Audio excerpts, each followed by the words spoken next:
Loyalty before love part 45। लेकिन सभी के बीच एक इंसान ऐसा भी था जो शायद इतना खुश नहीं था, और वह था जिन। प्रतीक की नज़र जिन पर पड़ी और प्रतीक ने कहा, मेरी बात रह गई, मुझे भी कुछ कहना है। प्रतीक की बात सुनकर सभी ने प्रतीक की ओर देखा और प्रतीक ने बोला शुरू किया, अरे मुझे भी कुछ कहना है। तो मैं ये कहना चाहता हूँ कि मुझे भी किसी को गोद लेना है। प्रतीक की बात सुनकर प्रार्थना ने अचानक से प्रतीक की तरफ देखा और वह उसे घूरती हुई बोली, हमारे ऑलरेडी 2 बच्चे हैं और यहाँ पर मुझे किसी गोद लेना लोगे? यहाँ पर सब तुम्हारी और मेरी उम्र के हैं। प्रार्थना की बात पर सभी ने प्रार्थना की बात में हाँ मिलाते हुए कहा, सही कहा प्रार्थना ने। प्रतीक ने उन सभी की तरफ देखते हुए कहा, पहले आप सब लोग मेरे पास्ट पास्ट की थोड़ी सी बात सुनो, और मेरे पास्ट को जानने के बाद शायद आप लोग समझ जाओगे कि मैं क्या कहना चाहता हूँ। प्रतीक ने बोलना शुरू किया, मैं और मेरा एक भाई था और हम दोनों जुड़वा थे। उसका नाम था पराग। मैं तो पायलट बन गया, लेकिन वह कुछ भी नहीं बन पाया। बचपन से ही उसका ध्यान मजाक मस्ती में था।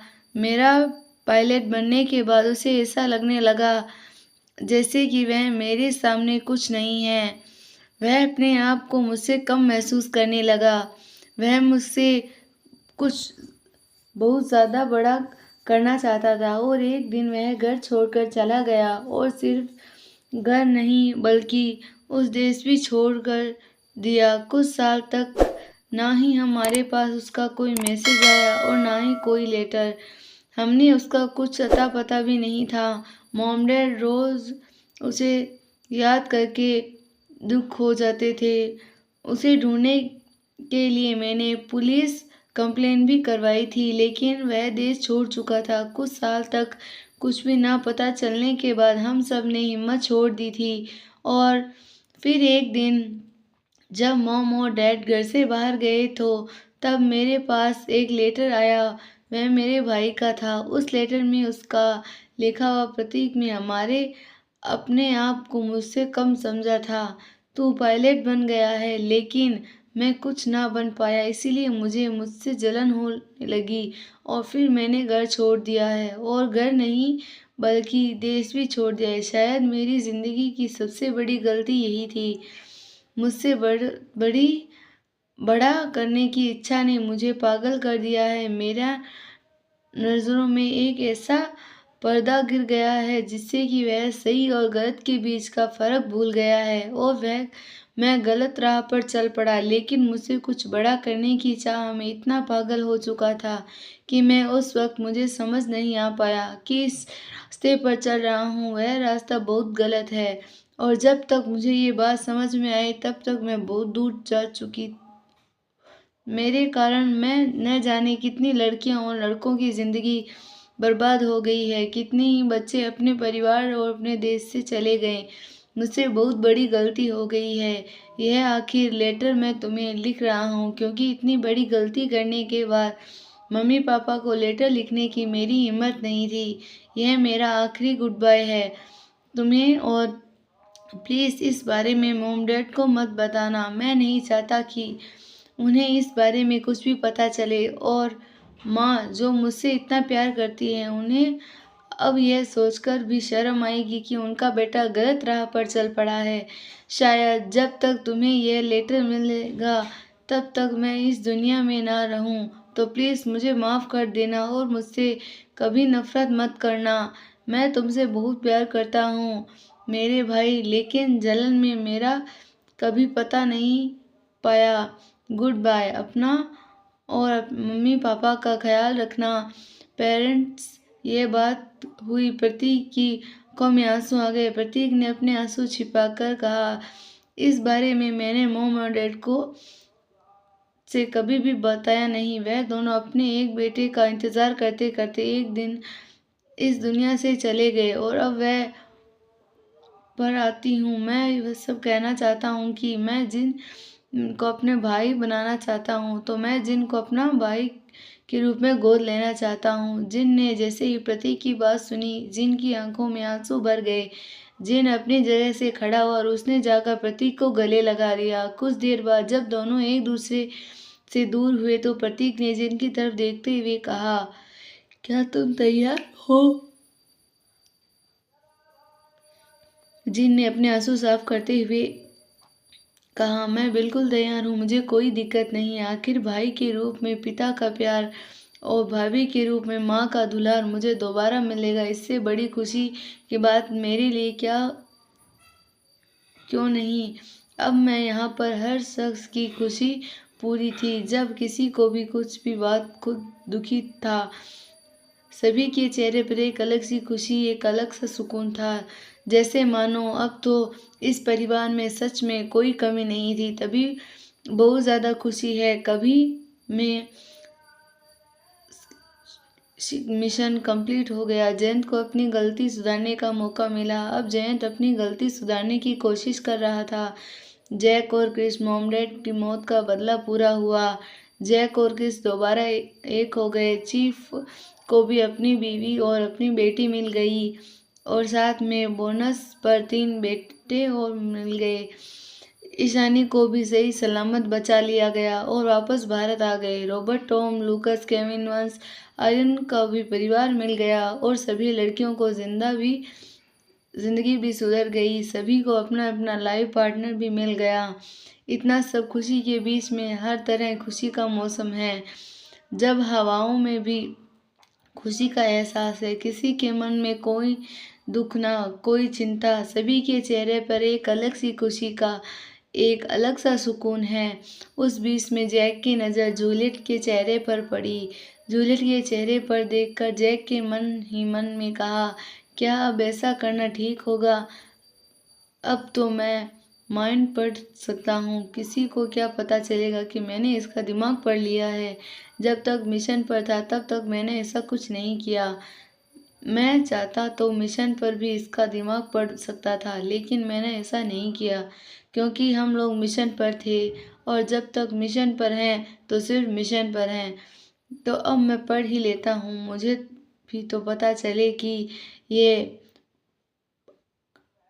बागड़ बिल्ली, ओ नहीं नहीं, सॉरी, ये शेरनी मुझसे प्यार करती भी है या नहीं। अपने मन में इतनी सारे राम कहानियाँ सोचने के बाद जय गौर से जूलियट के चेहरे की तरफ देखने लगा। कुछ देर तक जूलियट के चेहरे की तरफ देखने के बाद जैक के चेहरे की खुशी अचानक से गायब हो गई और जैक की चेहरे पर बिल्कुल सीरियस एक्सप्रेस आ गए।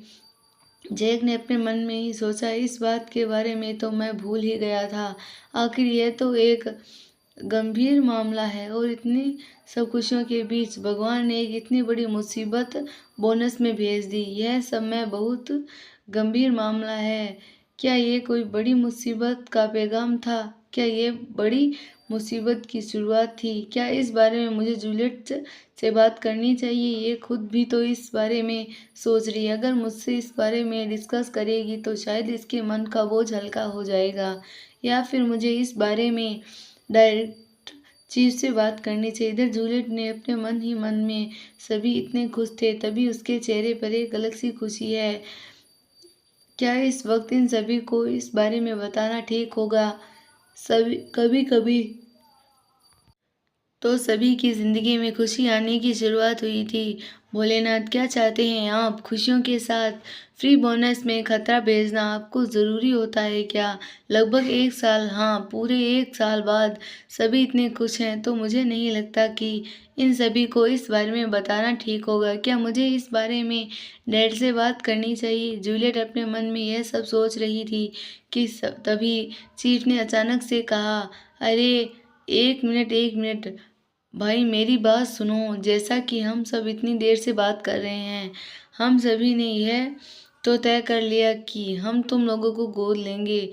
अरे लेकिन गोद लेने के लिए भारत के नागरिकता नहीं है हमारे पास। सचिता देवी अकेली के पास तो है, लेकिन तुम सबके पास नहीं है। नहीं तो तुम्हें यहाँ काम कम से कम 6 साल रहना पड़ेगा नागरिकता लेने के लिए। और चलो नागरिकता तो छोड़ो, अगर हम में से किसी को भी तुम्हें गोद लेना है तो कम से कम 2 साल तो यहाँ रहना ही पड़ेगा। इसके बाद ही हम तुम्हें गोद ले सकते हैं। और तुम लोगों को तो यह ठीक ही है, एक दिन भी नहीं हुआ। चीफ की बात सुनकर रॉबर्ट ने कहा, अंकल कोई शॉर्ट नहीं है क्या? 2 साल तो रहना ही पड़ेगा। क्यों शॉर्टकट हो तो? अगर आप यहाँ गए तो हम इंसान को डिप्रेशन में लेना चाहते हैं तो? रॉबर्ट की बात सुनकर जीव, ईशानी, बानी, आलिया, तन्वी, जूलियट, जैक और क्रिश कैली, वंश, सचिता, दीक्षित, दिव्या, अरिजीत, प्रार्थना और प्रतीक सभी ने एक साथ अपना सर हाँ में मारा और सभी ने लापरवाह से अपनी गर्दन हाँ में हिलाते हुए एक साथ कहा, अगर तुम किडनैप कर सको हमारे संविधान को तो जाकर कर लो। उन सभी की बात सुनकर रॉबर्ट ने कहा, ये तो फिर बड़ी दिक्कत है, अब हम लोग क्या करेंगे? फिर जिस संविधान में लिखा है कि किसी को किडनैप कर लेते हैं और चेक करो ना संविधान। रॉबर्ट की बात सुनकर सभी रॉबर्ट की तरफ अपनी आंख फाड़ कर देखने लगे और क्रिस ने अचंभित होकर कहा, रॉबर्ट, तुमने मुझे कहा था कि तुम इंडियन हो और तुम बचपन से इंडिया में रहते थे। उसके बाद तुम्हारे मॉम डैड की जॉब सिंगापुर में लगी और फिर तुम सिंगापुर चले गए। फिर तुम ऐसा बकवास बातें कैसे कर सकते हो? रॉबर्ट ने मासूम सा चेहरा बनाकर क्रिस की तरफ देखा और कहा, जब हम इंडिया छोड़कर गए थे मैं सिर्फ 10 साल का था, लेकिन वैसे अपना कैसा कोई क्या मुझे क्या बताएगा? रॉबर्ट की बात सुनकर क्रिस ने रॉबर्ट को घूरते हुए कहा, फिर तुमने पंपकिन कैसे याद है? पंपकिन सब सुनते ही दिव्या शौक में आ गई, लेकिन फिर उसने इग्नोर कर दिया। क्रिस की बात पर जवाब देते हुए रॉबर्ट ने कहा, अरे वह तो याद रह गई ना, आखिर वह मेरी बेस्ट फ्रेंड जो थी। रॉबर्ट की बात सुनकर क्रिस ने रॉबर्ट से कहा, रॉबर्ट देखो मेरी बात सुनो, संविधान जो कि अब बदल नहीं सकता है, और वैसे भी जिस संविधान लिखा था भीमराव अंबेडकर अब वह इस दुनिया में नहीं है, तो हमें उन्हें किडनैप भी नहीं कर सकते, और अगर वह जिंदा भी होते तो भी हम उन्हें किडनैप नहीं करके कुछ नहीं कर पाते, क्योंकि संविधान नहीं बदल सकता। रॉबर्ट ने क्रिस की बात सुनकर कहा, तो अब हम लोग क्या करेंगे? सभी चीफ और जैक एक दूसरे की तरफ देखकर मुस्कुराए और दोनों ने मुस्कुराकर हुए एक दूसरे से कहा, तो क्यों ना हम हमारा सीक्रेट हथियार इस्तेमाल किया जाए चीफ। और जैक, तुम्हारे 2 साल की कड़ी तपस्या आज यहाँ पर काम आएगी। जैक, चीफ आप बहुत अच्छे हो। I love you chief I love you too Jack. उन दोनों को इस तरह एक दूसरे से बात करता देख सभी उन दोनों को घूर घूर कर देख रहे थे। सभी उन दोनों को चारों तरफ से देखा और मुस्कुराते हुए सभी ने बोला, हम लोग बहुत पुराने दोस्त हैं। इतना बोलकर वह दोनों एक दूसरे की तरफ देखकर मुस्कुराए और जैक ने चीफ के चेहरे की तरफ गौर से देखा। सभी चीफ ने चिल्लाते हुए कहा, नहीं जैक, तुम ऐसा नहीं करोगे। जैक ने शैतान की तरह मुस्कान करते हुए कहा, मैंने ऐसा कर दिया है। चीफ ने आप साथ इतनी सारी चीज़ कैसे सोच सकते हो? ओह 1 मिनट, ये आप क्या ईशानी मैडम के अलावा और किसके बारे में सोच रहे हैं? और उन दोनों की इस तरफ सच में किस अच्छे दोस्त की तरफ झगड़ाता देख सभी ने उन गौर से देख रहे थे और दूसरी तरफ सभी को एक कंफ्यूज था कि आखिर ये दोनों बात किसके बारे में कर रहे थे। लेकिन जैसे ही बीच में ईशानी का नाम आया सभी उनकी तरफ ज़्यादा गौर से देखने लगे। चीफ ने जैक की तरफ घूरते हुए कहा, जैक तुम कुछ मत बोलो, मेरा झगड़ा क्यों करवाना चाहते हो? मैं तो कुछ भी नहीं सोच रहा था। तुम मेरे बिना इजाज़त के मेरे दिमाग नहीं पढ़ सकते। इतना बोलते हुए चीफ ने अपने दोनों हाथ अपने चेहरे पर आगे कर लिए। जैसे ही सभी ने पार्थ के मुंह से माउंट रेड्डी की बात सुनी तो सभी और भी ज़्यादा शौक में आ गए और सभी ने एक साथ कहा, माइंड रीडिंग। चीफ अपने चेहरे में आगे हाथ लगा हुए कहा, जैक माइंड रीडिंग जानता है। चीफ की बात सुनी सभी जैक की तरफ गौर से देखने लगे और फिर सभी ने एक साथ कहा, अगर आप माइंड रीडिंग जानते हैं तो मिशन पर हम सभी को इस बारे में क्यों नहीं बताया, हमारा मिशन और भी ज़्यादा जल्दी सॉल्व हो जाता। जैक ने क्रिस की तरफ देखते हुए कहा, ये गैंगस्टर लोगों का बड़े चालाक होते हैं। ये ठीक से कोई बात अपने दिमाग में सोचते ही नहीं है। वैसे मैंने ब्रो और माइंड काफ़ी बार पढ़ा है, तभी तो मैंने इतने खिलाफ सारे सबूत बहुत जल्दी ढूंढ लिए थे। और मैंने काफ़ी बार जयंत का दिमाग भी पढ़ा था और यह बात मैं पहले से जानता था कि जयंत ने ईशानी मैडम को किडनैप नहीं किया है। इस इफेक्ट ये तो जानता भी नहीं था कि ईशानी मैडम इसी के अपने होटल में है। क्रिस के मुंह से बताते हुए कहा, मैं इधर सुधर चुका हूँ, ठीक है ना, तो मेरी तरफ देखने की जरूरत नहीं है। इतना बोलकर क्रिस चुप हो गया।